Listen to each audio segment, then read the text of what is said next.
கிறிஸ்துவுக்குள் பிரியமானவர்களே, ஆண்டவராய் இயேசு கிறிஸ்து நாமத்தினாலே கர்த்தருடைய சத்தம் என்ற தொலைக்காட்சி நிகழ்ச்சிக்கு உங்களை வரவேற்பதில் மிகவும் மகிழ்ச்சி அடைகிறோம். கர்த்தருடைய வார்த்தையை உங்களுக்கு பிரசங்கித்து உங்கள் ஆசீர்வாதங்களுக்காக ஜெபிக்க விரும்புகிறேன். தொடர்ந்து இந்த நிகழ்ச்சியை நீங்கள் பாருங்கள், பிறருக்கு அறிமுகப்படுத்துங்கள். கர்த்தர் உங்களை ஆசீர்வதிப்பாராக. இந்த நாளிலும் பரிசுத்த வேதாகமத்திலிருந்து ஒரு வசனத்தை நான் குறிப்பிட்டு வாசிக்க விரும்புகிறேன். மத்தேயு சுவிசேஷம் 9ஆம் அதிகாரம் 13ஆம் வசனத்தில் ஆண்டவராய் இயேசு கிறிஸ்து சொல்லுகிறார்,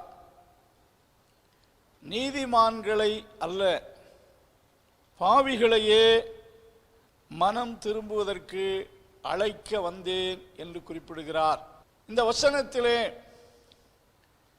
இயேசு இந்த பூமிக்கு வந்ததான ஒரு நோக்கத்தை விவரிக்கிறார்.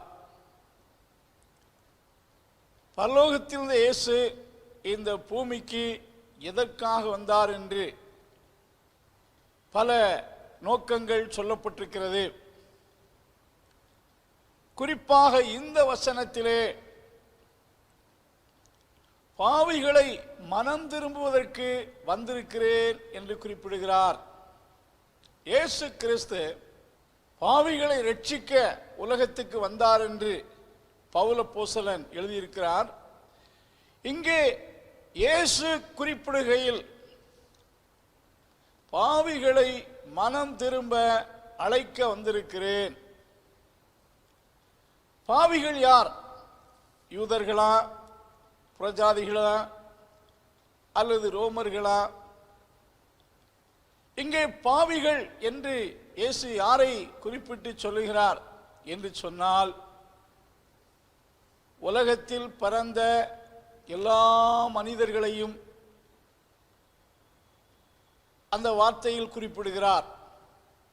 பாவிகள் யார்? Who are the sinner என்று குறிப்பிடும் போது பரிசுத்த வேதாகமம் சொல்லுகிறது, ரோமர்கள் நிறுவம் 3ஆம் அதிகாரம் 23ஆம் வசனத்தை வாசித்து பார்ப்பீர்கள் என்றால், எல்லோரும் பாவம் செய்து தேவ மகிமையற்றவர்களானார்கள்.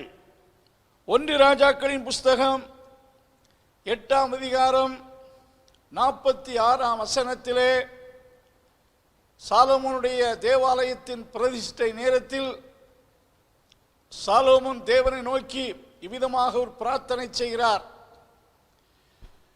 தேவரீர் பாவம் செய்யாத மனுஷன் இல்லையே. எந்த ஒரு மனிதன் இந்த ஆலயத்துக்கு நேராக தன் குற்றத்தை உணர்ந்து உம்மை நோக்கி கூப்பிட்டால் நீர் அவனுக்கு செவி கொடுத்து அவனை மன்னிக்க வேண்டும், அவனுக்கு உதவி செய்ய வேண்டும் என்று ஒரு பிரார்த்தனை செய்கிறான். இந்த ஜெபத்திலே அவன் குறிப்பிட்ட வார்த்தை, பாவம் செய்யாத மனுஷன் இல்லையே. அன்பானுள்ளே, உலகத்திலே ஒரு பாவமும் செய்யாத மனிதர்கள் யாருமே கிடையாது. ஒரு முறை இயேசு கிறிஸ்துவிடத்தில் ஒரு பெண்ணை இயேசுவை குற்றம் கண்டுபிடிக்கும்படி அழைத்து கொண்டு வந்தார்கள். பரிசேயர்களும் யூத தலைவர்களும் அந்த பெண்ணை கிறிஸ்துவிடத்தில் கொண்டு வருகையில், இவள் விபச்சாரத்தில் கையும் மெய்யுமாக பிடிக்கப்பட்டவள், மோசேயின் பிரமாணத்தின்படி இவள் கல்லறிந்து கொல்லப்பட வேண்டும் என்று குறிப்பிட்டு சொல்லுகிறது. நீர் என்ன சொல்லுகிறீர் என்று சொல்லி இயேசுவிடத்தில் கேட்டுக்கொண்டே இருந்தார்கள். இயேசு மௌனமாயிருந்தார். தரையிலே எதையோ எழுதி கொண்டிருந்தார். திரும்பவும் இயேசுவிடத்தில், நீர் இதை குறித்து என்ன சொல்லுகிறீர்? இவளுக்கு நியாய பிரமாணத்தின்படி தீர்ப்பு கொடுப்பது சரியா அல்லது உம்முடைய கருத்து என்ன? இவரை விட்டுவிடுங்கள் என்று சொன்னால் இவர் நியாயப்பிரமாணத்துக்கு விரோதமாய் போதிக்கிறார் என்று குற்றம் சாட்டலாம். அல்லது இவள் தண்டிக்கப்பட வேண்டும் என்று சொன்னால் ஏதோ ஒரு விதத்திலே அவரை குற்றம் கண்டுபிடிக்கும்படி இந்த கேள்வியை கேட்டுக்கொண்டிருந்தார்கள். உபாகம புஸ்தகம் 17ஆம் அதிகாரம் 5வது வசனத்தை வாசித்து பார்ப்பீர்கள் என்றால், குற்றங்கள் செய்த 2 பேரும் குற்றம் கண்டுபிடிக்கப்பட்டால் அவர்கள் எல்லாருடைய முன்னிலையில் நிறுத்தப்பட்டு கல்லெறிந்து கொல்ல வேண்டும் என்று சொல்லி மோசேயின் காலத்தில் ஒரு பிரமாணம் கொடுக்கப்பட்டது. தீமைகள், பாவங்கள் மனுஷர்கள் நடுவிலிருந்து அகற்றப்பட வேண்டும் என்று சொல்லி அந்த பிரமாணம் கொடுக்கப்பட்டது. ஒரு குற்றத்திலே ஒரு ஆணும் பெண்ணும் தவறுதலாக நடந்தார்கள் என்று அறியப்பட்டால் அவர்களை பப்ளிக்காக ஒரு மரத்தில் கட்டி வைத்து அற நிர்வாணத்தோடு நிறுத்தி அவர்கள் குற்றம் செய்ததை நேரில் கண்ட சாட்சிகள் முதலாவது அவர்கள் மேல் ஒரு பெரிய கல்லை தூக்கி போடுவார்கள். பின்பு அங்கே கூடி வந்திருக்கிற அத்தனை பேரும் கற்களை தூக்கி எறிந்து அவர்களை கொன்று போடுவார்கள். இதான் மோசேயின் பிரமாணம் அவர்களுக்கு போதித்தது. அதை நினைவு கூர்ந்துதான் இப்பொழுது இயேசுவிடத்தில் இந்த குற்றத்தை செய்தவளுக்கு என்ன தண்டனை கொடுக்கலாம், நீர் அதை குறித்து என்ன சொல்லுகிறீர் என்று சொல்லும் போது,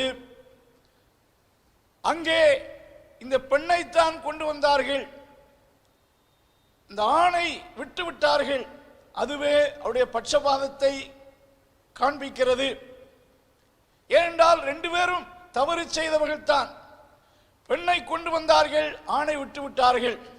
அப்பொழுது இயேசு சைலண்டாக இருந்து கொண்டு, உங்களில் பாவம் இல்லாதவன் முதலாவது இவள் மேல் கல்லெறிய கடவன் என்று குறிப்பிட்டார். பெரியோர் முதற்கொண்டு சிறியோர் வரைக்கும் தங்கள் மனசாட்சியினால் கடிந்து கொள்ளப்பட்டு கற்களை போட்டுவிட்டு ஒவ்வொருவராக சென்று விட்டார்கள். அந்த ஸ்திரியை தவிர குற்றம் சாட்டப்பட்ட அத்தனை பேரும் போய்விட்டார்கள். அப்படி என்றால் இந்த பெண்ணுடைய குற்றம் பப்ளிக்காக சிலருக்கு அறிய வந்தபடினாலே குற்றவாளி என்று தீர்த்தார்கள். அங்கே கூடி வந்து இவளை கல்லெறிய வேண்டும் என்று கூறின அத்தனை பேரும் அதே விதமான பாவத்தில் சிக்குண்டவர்கள்தான். அவர்கள் அந்த பாவங்களை ரகசியத்தில் செய்தவர்கள்தான். ஆகையால் தான் இயேசுவின் வார்த்தையினால் மனசாட்சியில் கடிந்து கொள்ளப்பட்ட போது அவர்கள் ஒவ்வொருவராக கல்லை போட்டுவிட்டு சென்றார்கள். அவருடைய பாவம் பப்ளிக்கு தெரியவில்லை. இவருடைய குற்றம் சிலருக்கு தெரிய வந்தபடினாலே குற்றவாளி என்று, பாவம் செய்தவள் என்று குற்றம் சாட்டினார்கள். அன்பானுள்ளே, தேவனுக்கு முன்பாக நாம் எல்லோருமே நிர்வாணிகளாயிருக்கிறோம். தேவனுடைய பார்வையில் யாரும் மறைந்து வாழ முடியாது. உங்களுடைய வாழ்க்கையிலே நான் பாவமே செய்யவில்லை, ஒரு தவறுமே செய்யவில்லை என்று யாருமே சொல்ல முடியாது. வாழ்க்கையிலே சூழ்நிலைக்கும் காலத்துக்கு ஏற்றபடி பல தவறுகளை நாம் செய்திருக்கலாம். அந்த தவறுகளை விட்டு திருந்தி கர்த்தரிடத்தில் மன்னிப்பை பெற்றுக் கொள்வதுதான் ரட்சிப்பு. அதைத்தான் இயேசு கிறிஸ்து எதிர்பார்க்கிறார். வசனத்திலே ஆண்டவர் சொல்லுகிறார், பாவிகளை மனம் திரும்ப அழைக்க வந்திருக்கிறேன். I am come to call the sinner to repentance. பாவிகளை மனம் திரும்புவதற்கு அழைக்க வந்திருக்கிறேன் என்று சொன்ன இயேசு கிறிஸ்து அந்நாட்களிலும் ஜனங்கள் நடுவிலே மனம் திரும்புதலை குறித்து பிரசங்கித்துக் கொண்டு வந்தார். இந்த 2000 ஆண்டுகளாக சகல ஜனங்களுக்கும் தேவனிடத்திலிருந்து வரக்கூடிய செய்தியாக இது சொல்லப்பட்டு கொண்டே வருகிறது. மனம் திரும்புங்கள், மனம் திரும்புங்கள் என்பது பரலோகத்தின் வார்த்தையாக இருக்கிறது. அந்த வார்த்தை மக்களை நோக்கி வந்து கொண்டே இருக்கிறது. உலகத்தில் எல்லாரும் மார்க்க தலைவர்களாக இருக்கலாம், பல மார்க்கத்தில் வைராக்கியம் உள்ளவர்களாக இருக்கலாம். ஆனாலும் ஒவ்வொருவருக்குள்ளும் பாவ சுவாபம் இருக்கிறது. கண்டிப்பாக தவறு செய்யும் சுவாபம் இருக்கிறபடியினால் கர்த்தருடைய பார்வையில் ஒவ்வொருவரும் சில தவறுகளை செய்திருக்கிறோம். அதில் இருந்து மனம் திரும்ப வேண்டும் என்று இயேசு அழைக்கிறார். இயேசு கிறிஸ்துவை தவிர இயேசு ஒருவர்தான் இந்த உலகத்திலே தன்னை பகைத்த, தனக்கு விரோதமாய் நின்ற மக்களை பார்த்து, என்னிடத்தில் பாவம் உண்டென்று உங்களில் யார் சொல்லக்கூடும் என்று குறிப்பிட்டார். யாராலையும் இயேசு என்ன பாவம் செய்தார் என்று அவரை குற்றம் கண்டுபிடிக்கும்படி அவரோடு சுற்றி கொண்டு வந்த மக்களால் இயேசுவிடத்தில் ஒரு தவறையும் குற்றத்தையும் கண்டுபிடிக்க முடியவில்லை. இயேசுவை காட்டிக் கொடுத்த யூதாஸ் தன்னுடைய கடைசி நேரத்தில் சொன்ன சாட்சி என்னவென்றால், குற்றமில்லாத இரத்தத்தை நான் காட்டிக் கொடுத்தபடினாலே நான் பாவம் செய்தேன் என்று மனசாட்சியில் கடிந்து கொள்ளப்பட்டு குறிப்பிட்டு சொல்வதை பார்க்கிறோம். இயேசுவை சிலுவையில் அறைவதற்கு ஒப்பு கொடுத்ததான பிலாத்து அவரை குறித்து சொல்லுகையில், அவர் நீதிமான், அந்த நீதிமானின் இரத்தத்திற்கு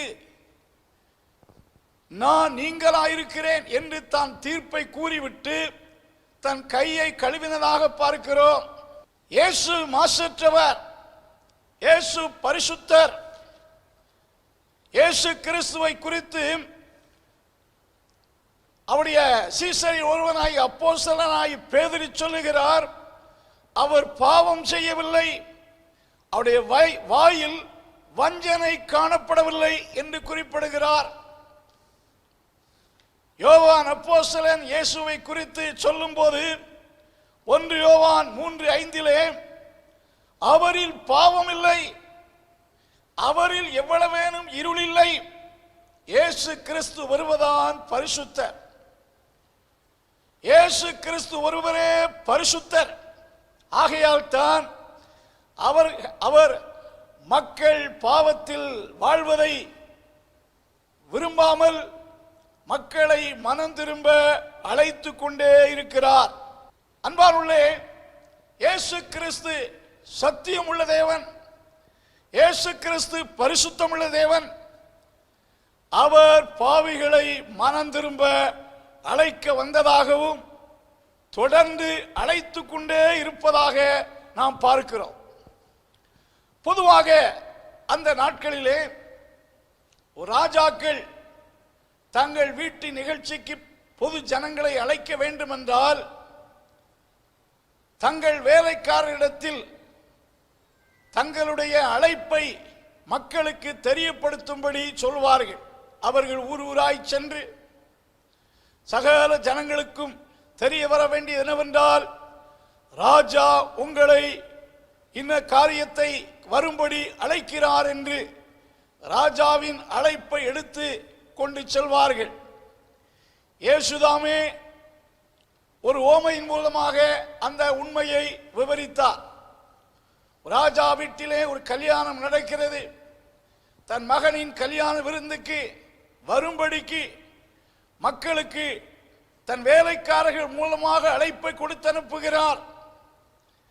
அந்த அழைப்பிலே சிலர் அழைப்பை நிராகரிக்கிறார்கள், சிலர் அழைத்தவர்களை காயப்படுத்துகிறார்கள், சிலர் அழைத்த ஊழியக்காரர்களை துன்பப்படுத்துகிறார்கள். மனம் திரும்பும்படி தேவன் மக்களுக்கு நேரடியாக சொல்வதில்லை. அவர் பூமியில் வெளிப்பட்ட காலத்தில் மனம் திரும்புங்கள், பரலோக ராஜ்யம் சமீபத்திருக்கிறது என்று பிரசங்கிக்க ஆரம்பித்தார். கிறிஸ்து இயேசுவானவர் மக்களை மனம் திரும்ப அழைத்து கொண்டே இருக்கிறார். மனம் திரும்புதல் மிக முக்கியமானது. அப்போஸ்தலர் நடவடிக்கைகளின் புஸ்தகம் 11ஆம் அதிகாரம் 18வது வசனத்திலே ஒரு கருத்து சொல்லப்பட்டிருக்கிறது. ஜீவனுக்கு ஏதுவான மனம் திரும்புதலை தேவன் புறஜாதிகளுக்கு கொடுத்தார். வசனத்திலே மனம் திரும்புதல் ஜீவனுக்கு ஏதுவானது. இங்கே ஜீவனுக்கு ஏதுவானது என்றால் பரலோகத்துக்கு ஏதுவானது. இயேசு பிரசங்கிக்கையில் மனம் திரும்புங்கள், பரலோக ராஜ்யம் சமீபித்திருக்கிறது. ஒரு நித்திய வாழ்வு, ஒரு பரலோக வாழ்வு இருக்கிறது. அந்த பரலோக வாழ்வுக்குள்ளே ஒரு மனிதன் பிரவேசிக்க வேண்டும் என்றால் மனம் திரும்புதல் தான் பரலோகத்தில் பிரவேசிப்பதற்கான ஃபர்ஸ்ட் ஸ்டெப்ஸா இருக்கிறது. மனம் திரும்பாத எந்த மனிதர்களும், தங்கள் பாவத்தில் வாழ்ந்து பாவத்தில் மரிக்கிற எந்த மனிதர்களும் பரலோக ராஜ்யத்துக்குள் பிரவேசிக்க முடியாது.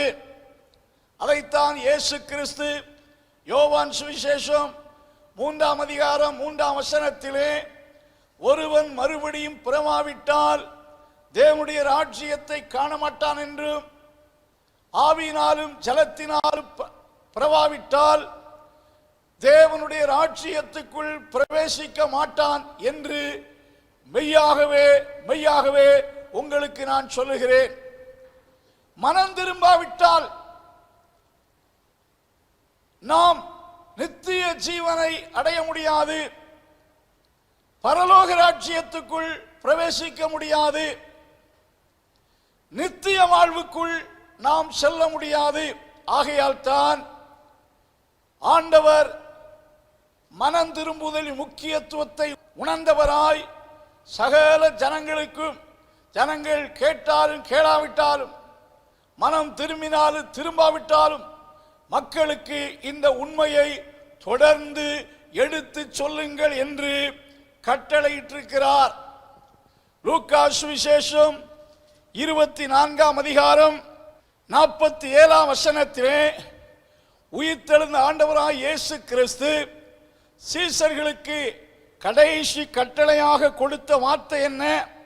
அன்றியும் மனம் திரும்புதலும் பாவ மன்னிப்பும் எருசலேம் தொடங்கி சகல தேசத்தாருக்கும் அவருடைய நாமத்தில் பிரசங்கிக்கப்பட வேண்டும்.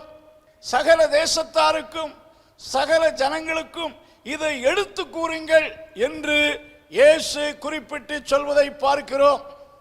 அன்பானுள்ளே, ஒருவேளை இது நீங்கள் கேட்ட செய்தி போல் தெரிந்தாலும் இன்று உங்களுக்கு ஆண்டவர் மனம் திரும்பும்படி அழைக்கிறார், நினைப்பூட்டுகிறார். இன்று உங்கள் மனம் திரும்புதல் நாளாய் இருக்க கர்த்தர் உதவி செய்வாராக. வெளிப்படுத்தின விசேஷம் 2ஆம் அதிகாரம் 21ஆம் வசனத்தை வாசித்து பார்க்கையில், தியத்திரா சபையிலே ஒரு பெண் தீர்க்கதரிசி இருந்தாள். அவள் தவறுதலான வாழ்க்கையும் போதனையும் செய்து கொண்டு இருந்தாள். அவள் பெயர் எசபேல் என்று சொல்லப்பட்டிருக்கிறது. அவள் அநேகருடைய விசுவாசத்தை கவிழ்த்து போடவும், மக்கள் மத்தியிலே அவள் தகாத காரியத்தை பேசிக் கொண்டிருந்தாள். தியத்திரா சபை வளர்ச்சிக்கு முட்டுக்கட்டையாயிருந்தால், சபையில் குழப்பத்தை உண்டாக்கக்கூடிய ஒரு பெண்ணாக இருந்தாள். அவள் தீர்க்க தரிசனம் சொல்லி மக்களை ஏமாற்றிக் கொண்டிருந்தாள். அவருடைய செயலையும் அவருடைய கிரியைகளையும் பார்த்து கொண்டிருந்த பரிசுத்த ஆவியானவர் அவளோடு பேசுகிறார். எசபேலே, உன் பாவ வாழ்க்கை விட்டு மனம் திரும்புவதற்கு நான் உனக்கு தவணை கொடுத்திருக்கிறேன், நான் உனக்கு சந்தர்ப்பம் கொடுத்திருக்கிறேன். அந்த இடத்திலே அவள் மனம் திரும்பும்படி கொடுக்கப்பட்ட அந்த சந்தர்ப்பத்தை அவள் அசட்டை பண்ணினதாகவும் அந்த வாய்ப்பை அவள் பயன்படுத்தி செல்லாமல் இருந்ததை நாம் பார்க்கிறோம். அன்றைக்கு அந்த எசபேல் தீர்க்க தரிசனிக்கு பாவத்தை விட்டு மனம் திரும்ப சந்தர்ப்பத்தை கொடுத்தது போல தேவன் கடந்த காலங்களில் நம் ஒவ்வொருவருக்கும் வாய்ப்பையும் சந்தர்ப்பத்தையும் தந்திருக்கிறார். கடந்த காலங்களிலே தேவன் கொடுத்த சந்தர்ப்பத்தை நாம் விரயம் செய்திருப்போம் என்றால், இன்றைக்கு ஒரு விசை அந்த சந்தர்ப்பத்தை இந்த வார்த்தையினால் நமக்கு கூட்டி கொடுக்கிறார். அன்பானுள்ளே, தேவன் நீதி உள்ளவர். உடனடியான ஒரு தீர்ப்பை யாருக்கும் விசாரணையின்றி செய்கிறவர் அல்ல. வசனத்திலே தவணை கொடுத்தேன் என்று இயேசு குறிப்பிடுகிறார். வேதாகமத்திலே நோவா காலத்து பேரழிவு வருவதற்கு முன்பாக மக்கள் மனம் திரும்புவதற்கு 120 வருடம் கொடுக்கப்பட்டதாகவும், அந்த 120 வருடத்திலும் நோவா ஜனங்கள் நடுவிலே சென்று நீதியை பிரசங்கித்துக் கொண்டிருந்தான் என்று சொல்லப்பட்டிருக்கிறது. அந்த 120 வருஷமும் தேவன் மிகவும் ஜனங்கள் மேல் பொறுமையாயிருந்து அவனுடைய வார்த்தைகளுக்கு மக்கள் செவி கொடுப்பார்கள் என்று எதிர்பார்த்து கொண்டிருந்தார். ஆனால் ஜனங்கள் தேவன் கொடுத்த சந்தர்ப்பத்தை, வாய்ப்பை அவர்கள் நிராகரித்தபடியால் அவர்கள் ஒரு நியாய தீர்ப்பில் அகப்பட்டார்கள் என்பதை பரிசுத்த வேதாகமத்திலே நாம் வாசிக்க முடிகிறது.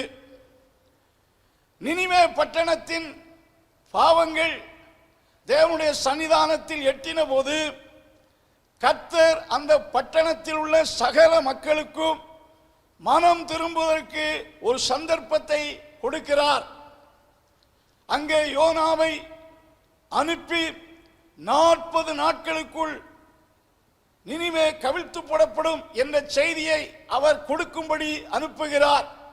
அது ஒரு நியாய தீர்ப்பின் செய்தி. ஆனாலும் அங்கே தேவனுடைய கிருபை என்னவென்றால், அவர்களுக்கு அந்த நியாய தீர்ப்பின் செய்தி கொடுக்கப்பட்ட போது 40 நாள் என்று ஒரு பிக்சட் டே, ஒரு தவணையின் காலம் கொடுக்கப்பட்டது. இதை கேள்விப்பட்ட ராஜாக்கள், ஜனங்கள், சிறியோர் பெரியோர் எல்லோரும் மனம் திரும்பினபடினாலே அந்த பட்டணம் அந்த நாளிலே பேரழிவுக்கு விலக்கி காக்கப்பட்டதாக நாம் பார்க்கிறோம். தானியேலின் புஸ்தகம் 4ஆம் அதிகாரத்திலே பாபிலோன் மன்னனாகிய நேபுகாத் நேச்சார் திடீரென்று ஒரு கொடிய வியாதியினால் தாக்கப்படுவதற்கு 1 ஆண்டுகளுக்கு முன்பாகவே 12 மாதங்கள் அவனுக்கு மனம் திரும்பவும் தன் துர்க்கிரியைகளை விட்டு நீங்கி வாழவும் ஒரு வாய்ப்பை தானியேல் மூலமாக கொடுத்ததாக நாம் பார்க்கிறோம். தானியேல் சொப்பனத்துக்கு அர்த்தத்தை சொல்லிவிட்டு ராஜாவை பார்த்து சொல்லுகிறார், ராஜாவே, உம்முடைய அக்கிரமமான வாழ்க்கையை விட்டு திருந்தி நீர் பரிசுத்த தேவனை சேவிப்பிறாக என்று சொல்லி அவனுக்கு நற்செய்தி கொடுக்கிறார். கிட்டத்தட்ட 12 மாதங்கள் அவனுக்கு ஒரு கிரேஸ் பீரியடாக கொடுக்கப்பட்டது. அதை அவன் பயன்படுத்தவில்லை. தேவனுடைய சத்தத்துக்கு செவி கொடுக்கவில்லை. தேவனுடைய வார்த்தையை அசட்டை செய்தான். ஒரு நாள் அவனுடைய வாழ்விலே திடீரென்று ஒரு கொடிய வியாதியினால் அகப்பட்டு அவன் பாதிக்கப்பட்டதாக பார்க்கிறோம். அதற்கு பின்பு அவனுடைய ராஜரீகம் அவனை விட்டு எடுபட்டு போய்விட்டது என்று பார்க்கிறோம். அன்பானுள்ளே, தேவன் நல்லவர்.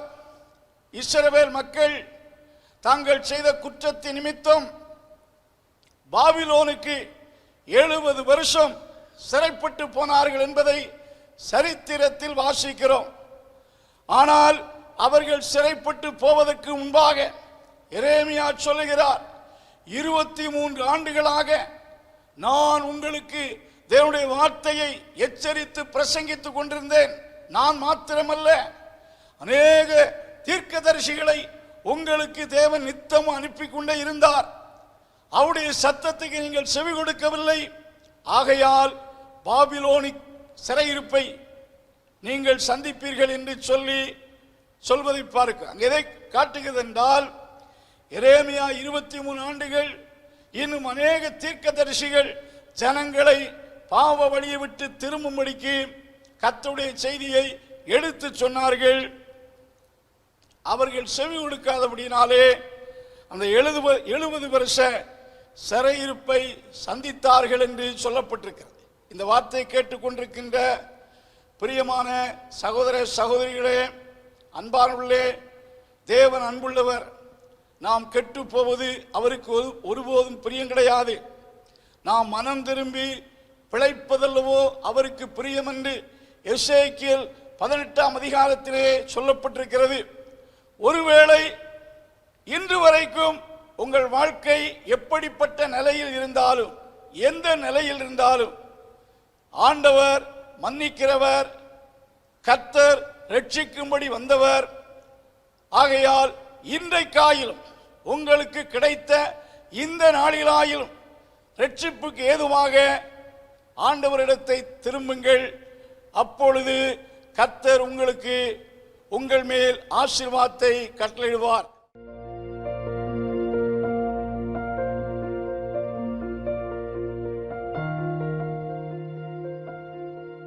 நல்ல தகப்பனே, இந்த நாளிலும் இந்த வார்த்தை கேட்ட ஒவ்வொருவரையும் ஆசீர்வதியும். இயேசு கிறிஸ்துவின் நாமத்தினாலே உம்முடைய பிள்ளைகளின் சரீரத்தில் அற்புதத்தை செய்யும். மனம் திரும்புவதற்கு ஏதுவான கிருபையை கட்டளையிடும். குடும்பங்களை ஆசீர்வதியும். வசனத்தை கேட்ட யாவரையும் கர்த்தர் ஆசீர்வதிப்பாராக.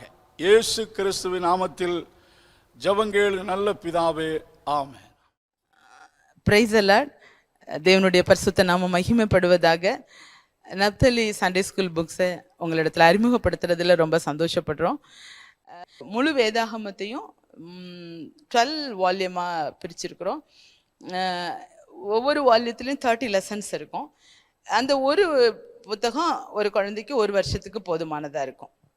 இந்த புத்தகத்தில் அந்த வேத பகுதி கொடுத்துருக்கோம், அதனுடைய அந்த பாடத்தினுடைய நோக்கம் கொடுத்துருக்கோம், அதில் மெமரி வர்ஸ் கொடுத்துருக்கோம். நீங்கள் ஜூனியர் சீனியர் கேட்டால சொல்லி கொடுக்கறது போல் சில இடத்துல ஸ்ப்ளிட் பண்ணி கொடுத்துருப்போம் ஜூனியர் சீனியர்னு, சில இடத்துல ஜூனியருக்கு மட்டும் கொடுத்துருப்போம், பெரியவங்களுக்கு முழு வசனத்தை நீங்கள் சொல்லி கொடுத்தலாம்.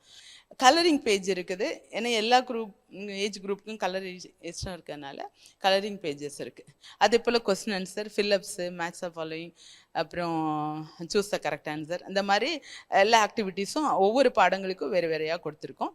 நீங்கள் 9940937773 9940937773 இந்த நம்பருக்கு நீங்கள் வாட்ஸ்அப் பண்ணிங்கன்னா, உங்களுக்கு புக்ஸ் வேணும்னு நீங்கள் மெசேஜ் பண்ணிங்கன்னா உங்களுக்கு ஆர்டர் ஃபார்ம் அனுப்பித்தரோம்.